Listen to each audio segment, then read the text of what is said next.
जय महाकाल। एक समय की बात है, किसी नगर में एक साहूकार रहता था। उसके घर में धन की कोई कमी नहीं थी, लेकिन उसके कोई संतान नहीं थी। इस कारण वह बहुत दुखी था। पुत्र प्राप्ति के लिए वह प्रत्येक सोमवार को व्रत रखता था और पूरी श्रद्धा के साथ शिव मंदिर में जाकर भगवान शिव और पार्वती जी की पूजा किया करता था। उसकी भक्ति देखकर एक दिन माँ पार्वती प्रसन्न हो गई और भगवान शिव से उस साहूकार की मनोकामना पूर्ण करने का आग्रह किया। पार्वती जी की इच्छा सुनकर भगवान शिव ने कहा कि हे पार्वती, इस संसार में हर प्राणी को उसके कर्मों का फल मिलता है और जिसके भाग्य में जो हो उसे भोगना ही पड़ता है। लेकिन पार्वती जी ने साहूकार की भक्ति का मान रखने के लिए उसकी मनोकामना पूर्ण करने की इच्छा जताई। माता पार्वती के आग्रह पर शिव जी ने साहूकार को पुत्र प्राप्ति का वरदान तो दे दिया, लेकिन साथ ही यह भी कहा कि उसके बालक की आयु केवल 12 वर्ष होगी। माता पार्वती और भगवान शिव की बातचीत को साहूकार भी सुन रहा था। उसे ना तो इस बात की खुशी थी और ना ही दुख। वो पहले की भांति शिव जी की पूजा करता रहा। कुछ समय बाद साहूकार के घर एक पुत्र का जन्म हुआ। जब वह बालक 11 वर्ष का हुआ तो उसे पढ़ने के लिए काशी भेज दिया गया। साहूकार ने पुत्र के मामा को बुलाकर उसे बहुत सारा धन दिया और कहा कि तुम इस बालक को काशी विद्या प्राप्ति के लिए ले जाओ और मार्ग में यज्ञ कराना। जहाँ भी यज्ञ कराओ वहाँ ब्राह्मणों को भोजन कराते और दक्षिणा देते हुए जाना। दोनों मामा भांजे इसी तरह यज्ञ कराते और ब्राह्मणों को दान दक्षिणा देते हुए काशी की ओर चल पड़े।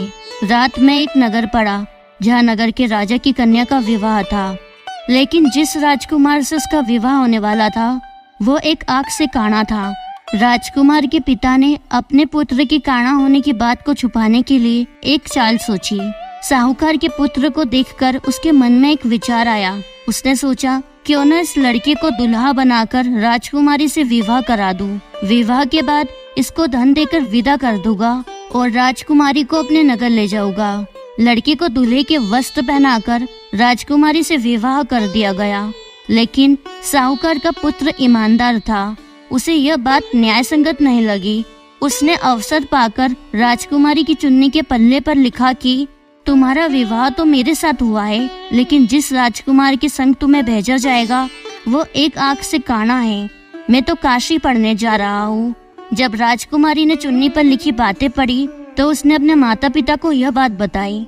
ये जान राजा ने अपनी पुत्री को विदा नहीं किया, जिससे बारात वापस चली गई। दूसरी ओर साहूकार का लड़का और उसका मामा काशी पहुँचे और वहाँ जाकर उन्होंने यज्ञ किया। जिस दिन लड़की की आयु 12 साल की हुई उसी दिन यज्ञ रखा गया।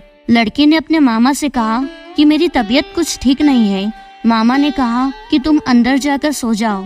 शिव जी के वरदान के अनुसार कुछ ही देर में उस बालक के प्राण निकल गए। मृत भांजे को देख उसके मामा ने विलाप शुरू किया। संयोगवश उसी समय शिव जी और माता पार्वती उधर से जा रहे थे। माँ पार्वती ने भगवान शिव से कहा, स्वामी, मुझे इसके रोने के स्वर सहन नहीं हो पा रहे। आप इस व्यक्ति के कष्ट को अवश्य दूर करें। जब शिव जी मृत बालक के समीप गए तो वह बोले कि यह उसी साहूकार का पुत्र है जिसे मैंने 12 वर्ष की आयु का वरदान दिया था। अब इसकी आयु पूरी हो चुकी है।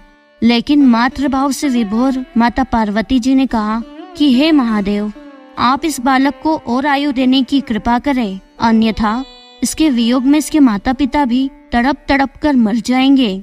माता पार्वती के आग्रह पर भगवान शिव ने उस लड़के को जीवित होने का वरदान दिया। शिव जी की कृपा से वह लड़का जीवित हो गया। शिक्षा समाप्त करके वह लड़का अपने मामा के साथ अपने नगर की ओर चल दिया।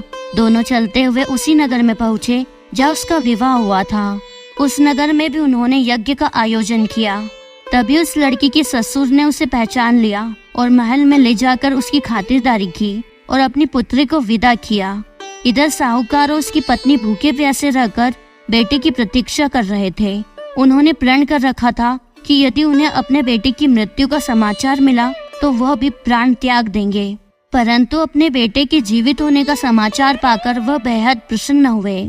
उसी रात भगवान शिव ने साहूकार के स्वप्न में आकर कहा, हे श्रेष्ठी, मैंने तेरे सोमवार के व्रत करने और व्रत कथा सुनने से प्रसन्न होकर तेरे पुत्र को लंबी आयु का वरदान दिया है। इसी प्रकार जो कोई सोमवार व्रत करता है या कथा सुनता और पढ़ता है, उसके सभी दुख दूर होते हैं और समस्त मनोकामनाएं पूर्ण होती है।